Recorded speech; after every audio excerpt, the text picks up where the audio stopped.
Lake Effect Radio.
Collapse.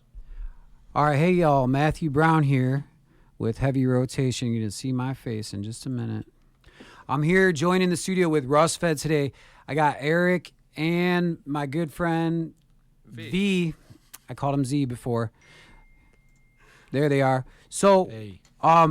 Thankful to have you here, guys. Thanks for having us. We're going to go through some questions here, and feel free to deviate from this little script, but first thing I was wondering is what does a band name mean, or maybe how did you decide on the name RustFed? Well, a lot of the times as a band, everybody has ideas on what to name it. We all kind of threw names in the hat, so to speak, and drew a few from it, and then we all voted our favorites. RustFed was one of the ones that I made up and threw in the hat, so I guess what it would mean is just being fed corrosive material, basically, and living in the Rust Belt of Ohio kind of feeds into the whole theme of the band there. Yeah, I love the double entendre of that. Like, my head definitely went to the Rust Belt. Yeah. So that's perfect, man. Yeah, people in Cleveland, Rust makes sense. Yeah, Time good to eat it. Hell yeah. and good for like to kind of like take some pride in this scene, Oh yeah, the scene out here is amazing. Growing up in Cleveland, what more can you say about metal? Just Kanye and all the great bands. Yeah, rest in peace, Jim Connie, one of the best to do it from Cleveland. I want to hand this one off to V over here. Well, Eric as well, but we'll start with V. What's some of your biggest influences, and maybe particularly bands that influence this project? Ooh, that's a good question. Well, influences for the band, old school Veil Maya, old school Within the Ruins.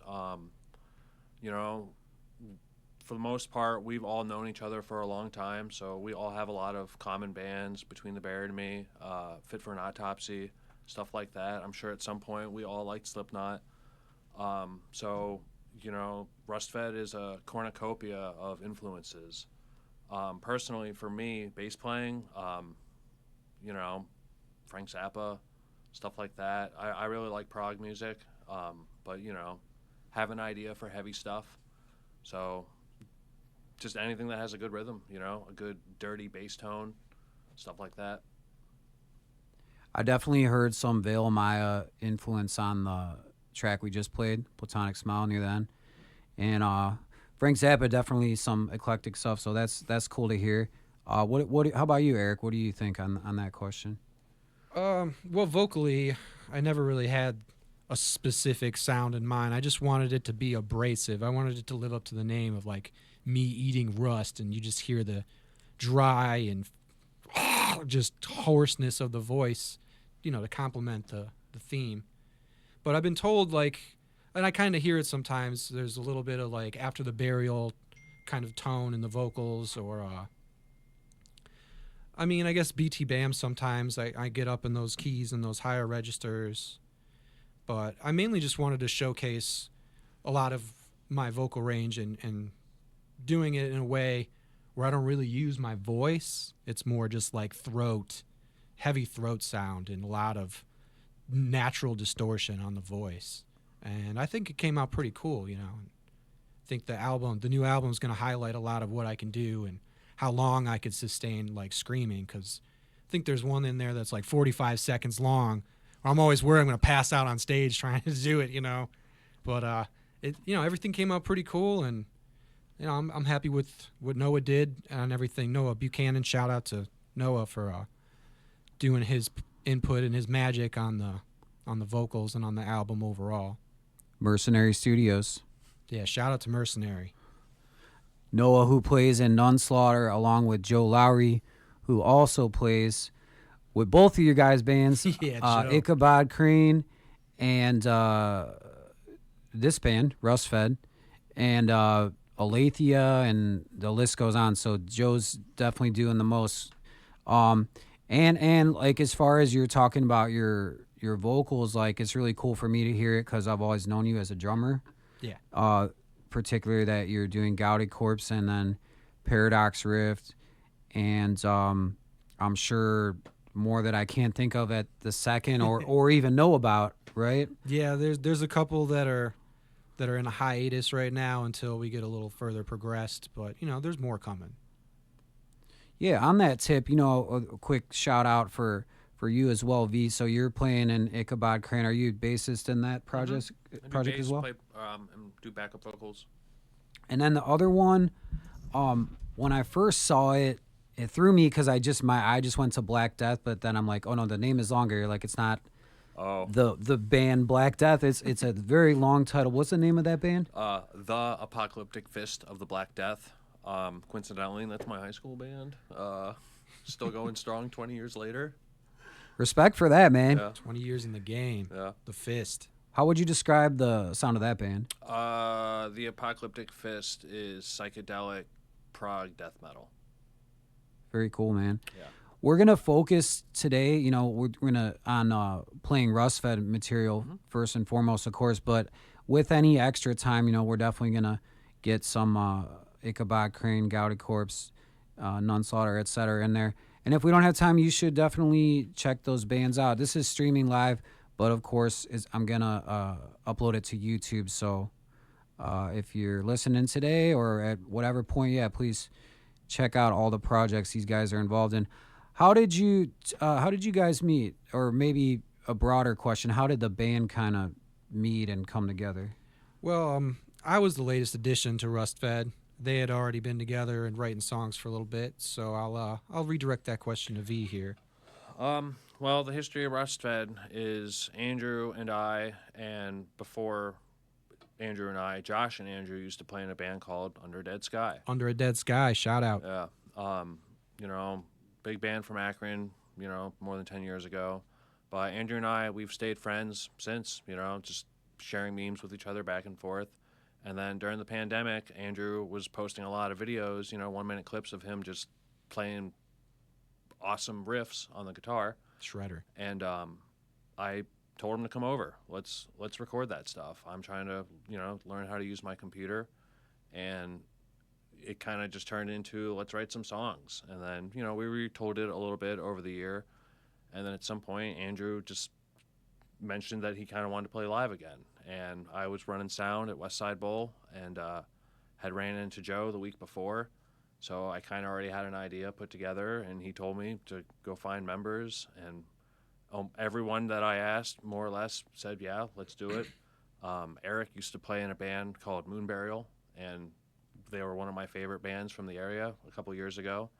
I knew he wasn't doing vocals and anything anymore. So at one point, the first person we had in mind kind of ghosted us, and Joe and I just immediately both said we should get Eric. Like almost word for word, we looked at each other and said, we need Eric. I'm flattered. Yeah. So it kind of all just came together like that. You know, Andrew Clark, he is the main writer of the band.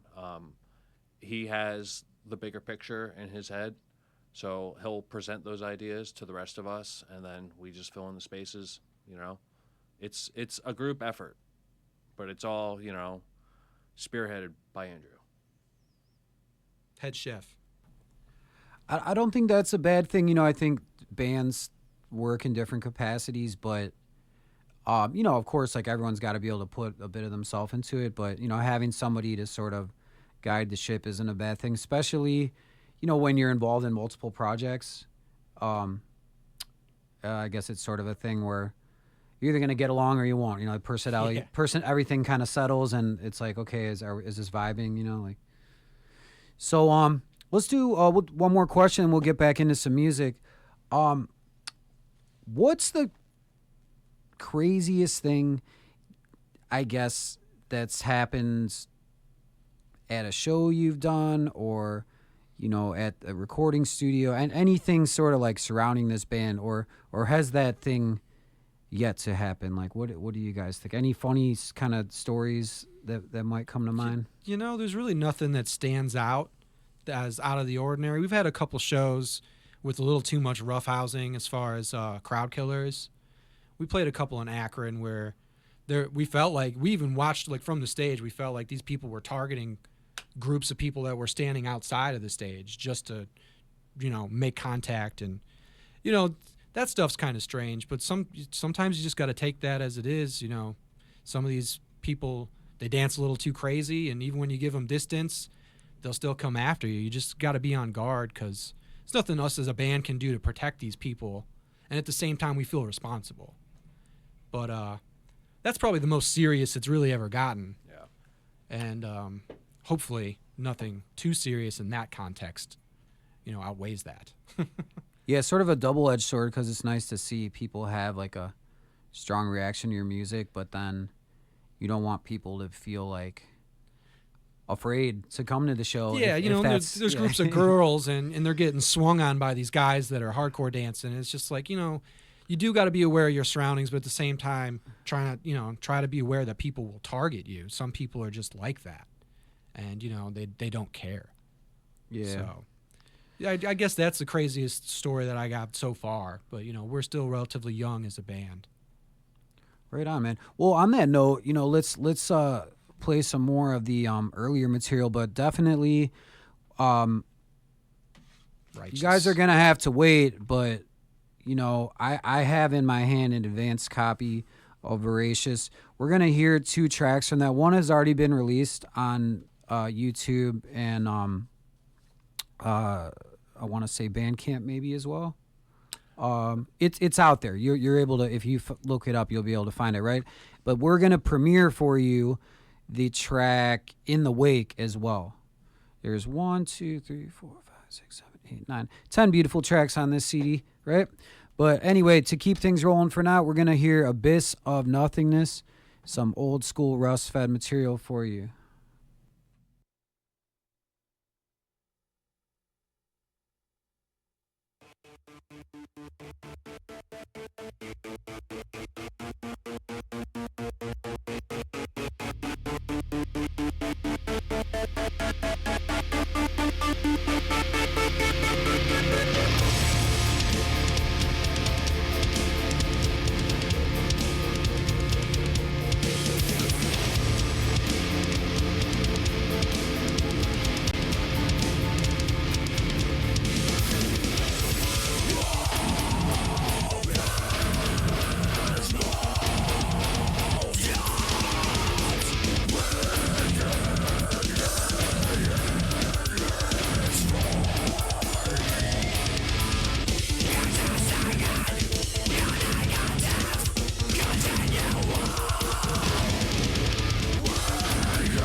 Lakeland Community College needs research help? Schedule a one-on-one research appointment with a reference librarian. Call 440-525-7425. Request forms are also available on My Lakeland Library homepage, mylakelandcc.edu. Lake Effect Radio sports coverage hit Lakeland in 2014 and hasn't stopped rocking around the clock tower to this day with broadcasting online. Keep listening live at lakeeffectradio.org/sports.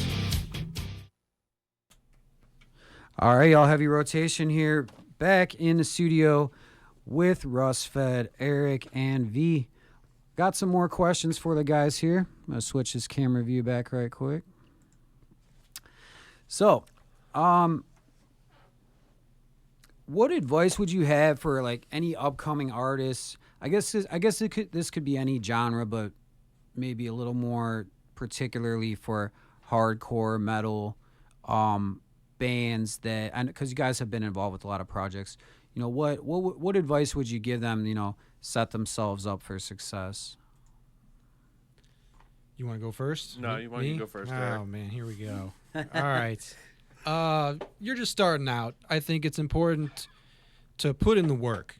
You know, you got to put in the work. You can't just have this, go into it having this sense of entitlement, like people are going to put you on shows because you have a band.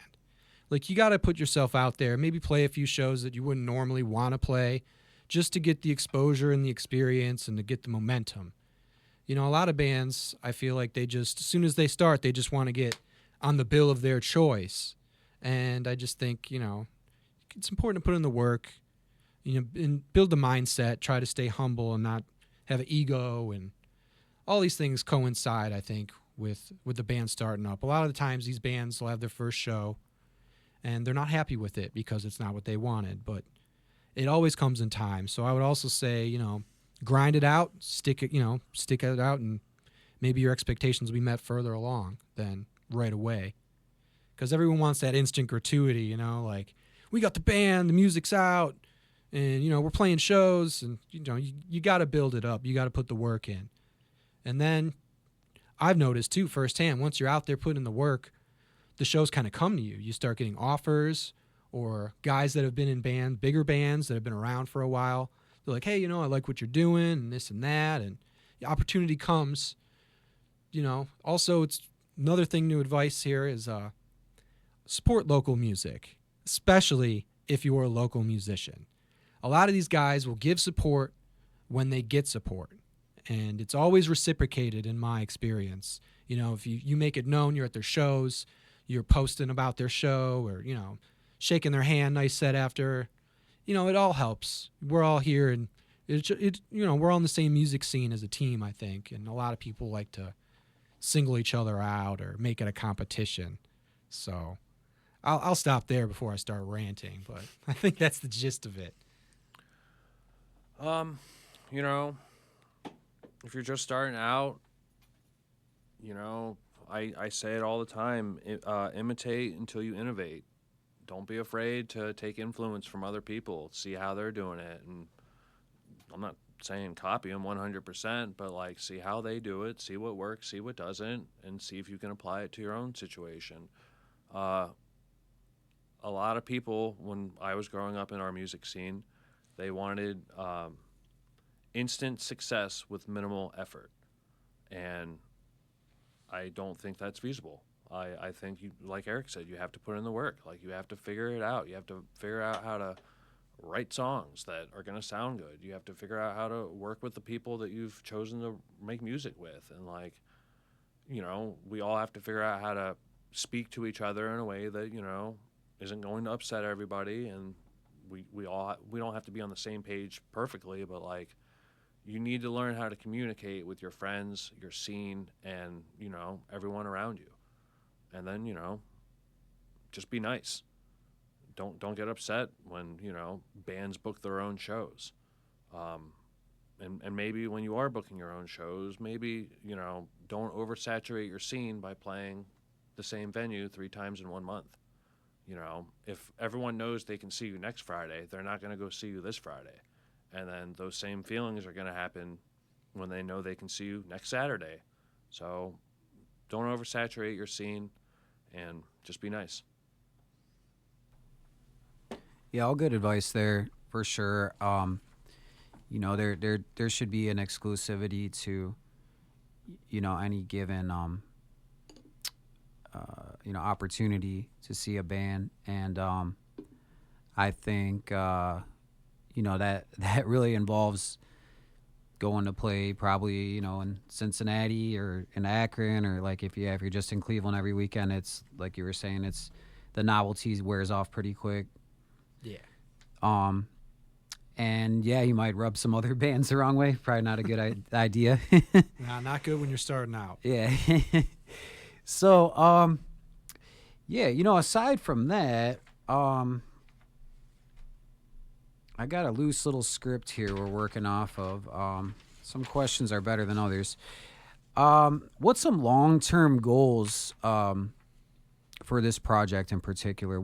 What's sort of the vision, or maybe the goal you have, maybe from a year from now, 2 years from now?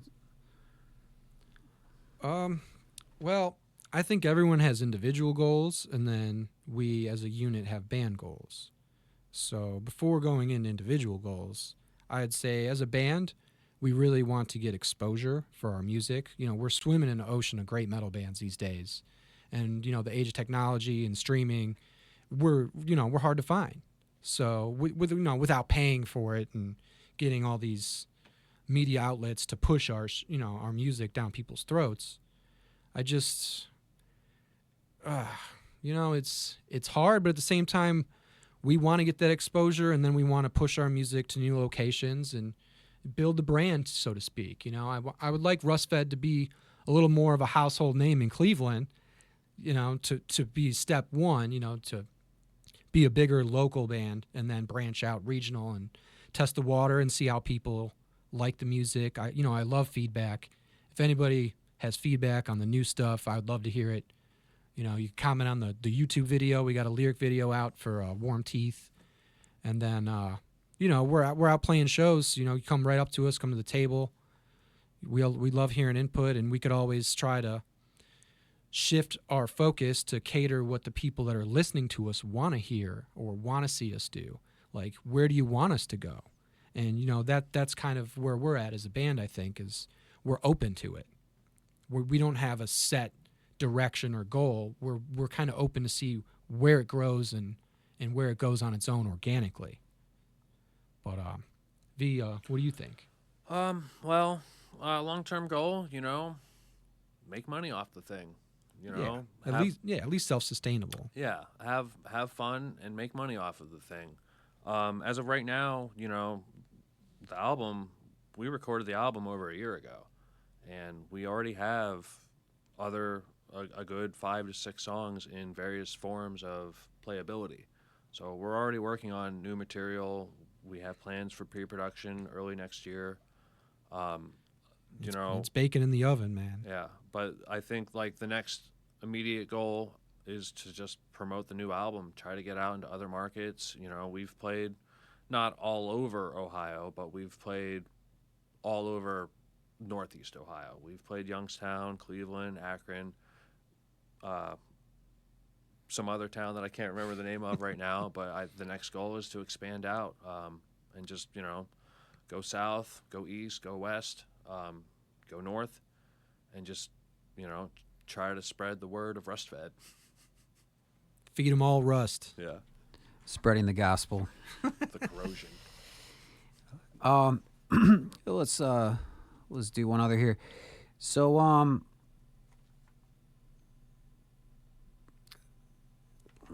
trying to pick a good question here. So we've covered so much already, and I think it's very obvious that you guys are super dialed in, and thank you. Yeah, like lifelong lifers, as they would say. Like you've learned a lot in your experience, and it's coming to fruition with RustFed and Gouted Corpse, Ichabod Crane, all the projects you guys got going. This is always an interesting question, and then sort of like goes beyond just this band, but like, in a word, like when, how old, I guess, were you, and like what sort of like started you guys off as musicians? You want to go first this time? Sure. All right. My parents told me I should learn how to play an instrument after my brother started playing drums. My brother, Armin, he's a very successful musician. He's a big influence on me. So my parents, suggesting that I also start playing an instrument, and then my brother encouraging me and showing me death metal and giving me a Morbid Angel CD and a Cradle of Filth CD, like just hearing those sounds, like 11 or 13, and just locked in. I love it. Let's do this. And then figuring it out, like figuring out how to write music and stuff. For me, my dad's a drummer, so he played for a Cleveland band called Streetwise back probably in the early 80s, before my time. But growing up, they had band practice in our living room, so I'd always have a front row seat to a live band playing 70s rock, 80s metal, like Sabbath, Zeppelin, lots of cool stuff. So I grew up with that background, big classic rock background. And I think it was 95 or so, I was watching a movie, Mortal Kombat, and I heard Fear Factory for the first time, in the background. And I was obsessed. After that, it was metal. It was full-blown, like, drummer. I'm going to be a metal drummer. So I had access to my dad's drums, and I just kind of taught myself just from watching him all those years, and picked it up at a young age, maybe 12 or 13, and just kept carrying on, kept getting heavier, went from like Sepultura to Metallica to Dying Fetus to, the most brutal death I could find. I just always wanted to harness that energy. It was very attractive to me, the energy behind the metal music. But growing up with my dad being a drummer, I just felt like I had this natural attraction to it, and it definitely grew with time and making projects, with my friends or whatever, just in school. At what point did you get into doing vocals? Yeah, I think everybody kind of messes along and sings along to songs in their cars or whatever, or, in the stereo at home when they're by themselves, just crank it and let it loose. I used to do that. Sometimes I do it in the car with people in the car, right? So somebody heard me and complimented me, and they're like, why aren't you being a vocalist instead of a drummer? You could scream. And I was like, I just never was given the opportunity, I guess. And I was asked from the Torso Murder guys. There was a death metal band around for maybe a year or two called Torso Murder. And those guys lost their vocalist, Mark, or whatever. He left the band. And they approached me and asked me if I wanted to do vocals. And they were going to change the band name. And I said, sure, like I'll give it a shot. And if you guys like it, let's try it out. So the band ended up being called Moon Burial. And the songs on the first EP, I didn't really have any musical input or direction on them. They were already written. Just put words to these songs. Okay. And then after that, we came out with a second EP where I had a lot more, me telling them how I liked certain parts and not certain parts. And we kind of molded things more together as a band. And then that EP it released, and everybody had disagreements on the next step and direction. So that band kind of dissolved. But we did manage to play a few shows, and a lot of friends like V here got to hear us, and they became fans, and I'm glad that they hit me up, because when I got the call for doing RustFed, he's like, I got this band, and he sent me the demo, and first question, who's playing drums? Because I hear the Madman style drumming, and I'm like sweating. I'm like, oh man, I hope they don't want me to play this. And he's like, oh, we got Joe. And I was like, oh, thank God. So it's like, so you want me on vocals? He's like, yeah. I'm like, all right, yeah, we could do this. We can make this happen. It could be a lot of fun. So I ended up giving it a shot and really clicked well with the guys. I didn't really meet Josh or Drew before RustFed. It was during. But I did a relationship with Joe and V, just from playing the scene. Like I said, you get used to seeing the same musicians. You kind of network. You become friends or whatever. And everybody likes to help each other out or get involved. And that was, they liked the vocals. They hit me up. And here we are today. Everything's still going pretty good. When I recruited Eric, or when I assembled, when I asked everyone to join and come jam with us, I felt like Nick Fury when he was putting the Avengers together. Just like, you've been chosen for something special. Join us. Yeah, I think that's a big payoff too. Like, just like the years you guys have into this, and it's like you build up a network, and you're like, okay, like this, we got this project now, and this is the vision, and like, being able to like, within reason and other people's scheduling, people personalities, whatever, but just basically like handpick, like this is the guy, this is the guy, Exactly. It's like an all-star cast for RustFed, because everybody's in multiple projects or play multiple instruments. Established bands. Like V could play guitar and bass and vocals, and it's just like everybody's so good at what they're doing, that when our powers combine, it's Captain Planet. It's amazing. I really have a lot of fun with this band, and it's taken more of a professional direction than a lot of my other projects. Hey, well, on that note, I was gonna play Warm Teeth, but I want to make sure that we get this. We got a premiere here. Yeah, first time. First time that anyone's going to hear this outside of the band and the recording engineer, Noah over at Mercenary, right? So, so Warm Teeth is out there. We'll probably play that after this, but definitely want to get this in. This is In the Wake. You're hearing it for the first time ever here on Lakeland Lake Effect Radio on heavy rotation, all right? We got that coming up in just a second here.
Want to compete as a Laker? Lakeland Athletics offers basketball, baseball, soccer, softball, and volleyball. Fill out our interest form at athletics.lakelandcc.edu/recruit_me for anyone that's interested in our 7 varsity programs, and go Lakers! Unveil the potential of your outdoor space with Torres Landscaping and Construction LLC. Our team of dedicated experts is passionate about turning your landscaping dreams into stunning realities. We don't just design your yard. We craft experiences that soothe your soul and awaken your senses. From the initial design concepts to the meticulous execution, Torres Landscaping and Construction LLC is your partner in bringing nature's touch to your unique outdoor haven. Experience the magic of nature's tailored just for you. Choose Torres Landscaping and Construction LLC, where nature's beauty meets your vision. For free estimates, residential and commercial, please call 440-901-3821 and book today.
All right, y'all. So we're just in the studio checking out this new RustFed album, Voracious.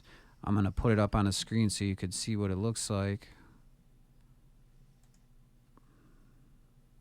right there. Some really cool cover art. Hey, do you want to shout out by chance who did this cover art? That's Remy Cooper of Head Split Designs. Remy Cooper, Head Split. That does sound familiar. I'm gonna kick he's done a lot of bigger bands, Suicide Silence. He's done a lot. He's got a big portfolio.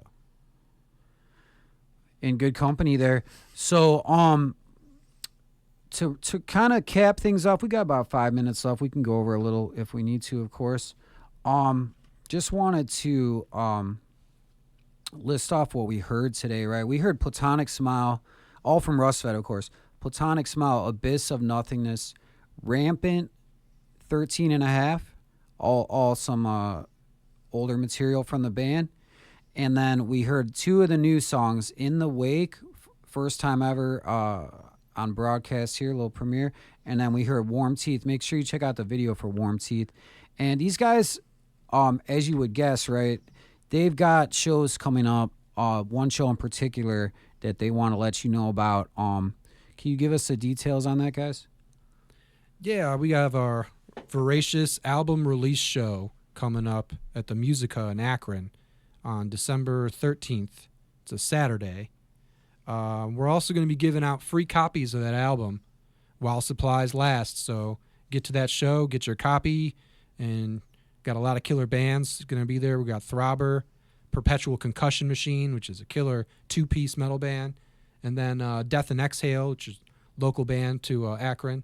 It's going to be a great time. So really, really pumped to get this album out. We really want to show the fans how much we appreciate them by giving free copies out, while we can. So make sure you get there, man. It's going to be great. I think you should show up, bring one of those nice like gold or silver Sharpies. Have the guy, I don't know if you want to cover up this artwork, it's pretty rad, but have him autograph it for you, man, because these dudes mean business. I'm not saying that just to gas them up. Like, these are scene veterans here, so who knows where you might be seeing RustFed on some big stages in the future. Let's do a couple more questions, and then we'll play one more tune on the way out. Formidable Self. We'll close it off with. Sounds good. You mentioned Kanye, of course. What are some other musicians, that you've worked with, or just, people that you have been around that taught you some things, musically or just business wise, and anyone that kind of, left some lasting impression on you? Yeah, growing up in Cleveland, it's hard not to recognize who's out there doing their thing and doing it good. Like Jim Kanye was the man, multiple projects, multiple talented musician, doing vocals and drums and just killing it. Also, Don from Nunslaughter, still out there killing it since the early 80s, still repping Cleveland. It's hard not to admire all these guys from Cleveland that are still grinding and getting it done. As far as personally networking with other members, it's kind of hard to really say. I know a lot of musicians, and I've always we played shows together. We hang out. I really like Eric Matthews. He's been a Cleveland drummer since I was a kid. I remember him playing in Cold Blood back in the day, and a lot of his styles kind of stuck with me. He had a great right foot. And then, Joe Lowry, granted he's my drummer in RustFed.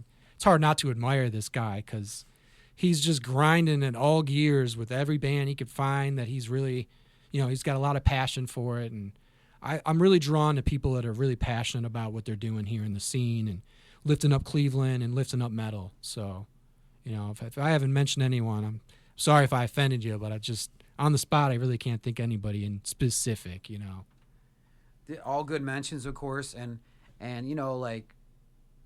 for myself, we're just meeting for the first time, me and V here, but like Eric, I've known you for a while. I really respect you and Joe particularly, have stuck out to me as really just people that are just want to do the damn thing, and you're just in doing many projects, doing it well, and conducting yourself professionally. And Well, thank you, man. yeah. So it's a pleasure to have you here.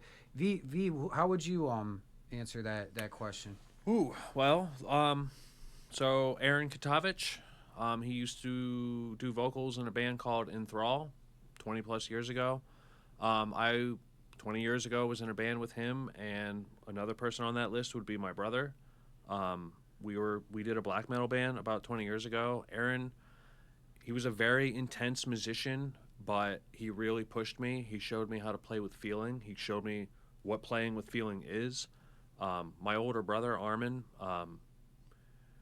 he taught me to just keep pushing, to brush aside the differences and, remember that the music is the most important thing right now, so let's work on it.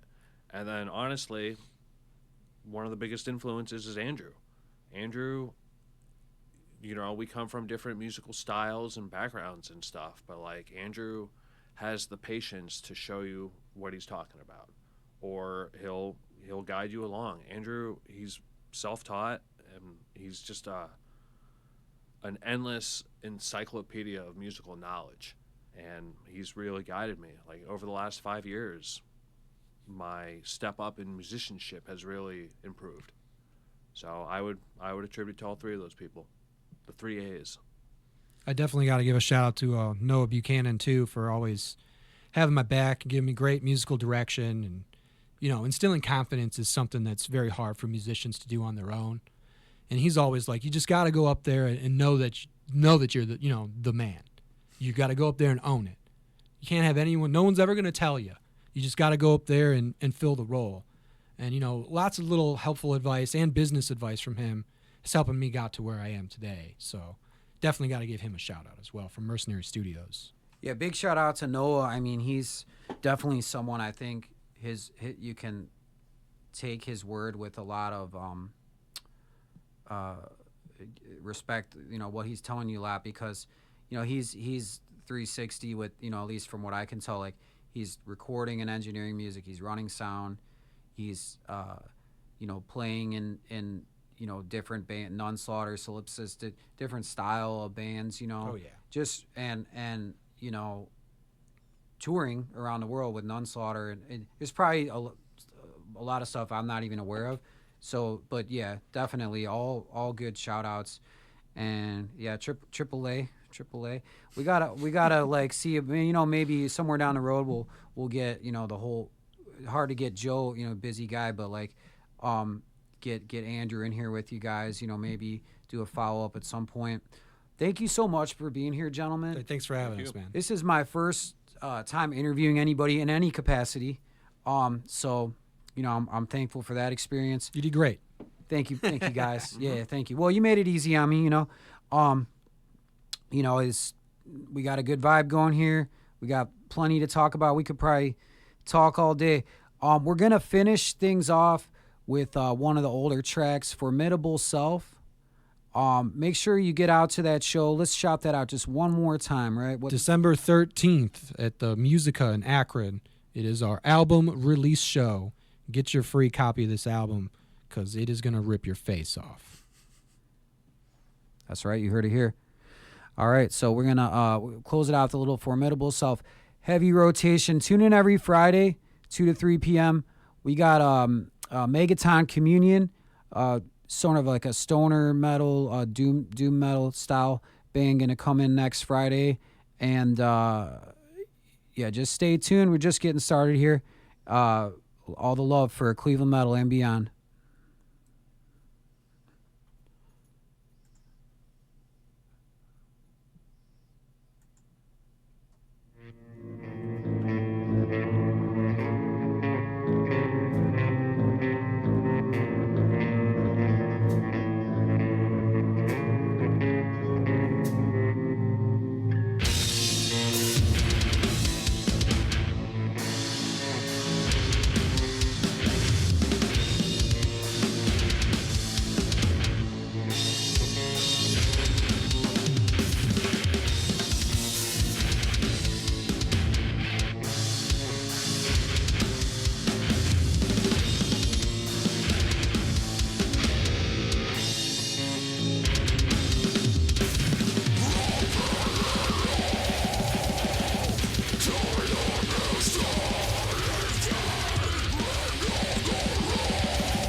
You're connected to the best variety of local music in Northeast Ohio here on Lake Effect Radio at lakeeffectradio.org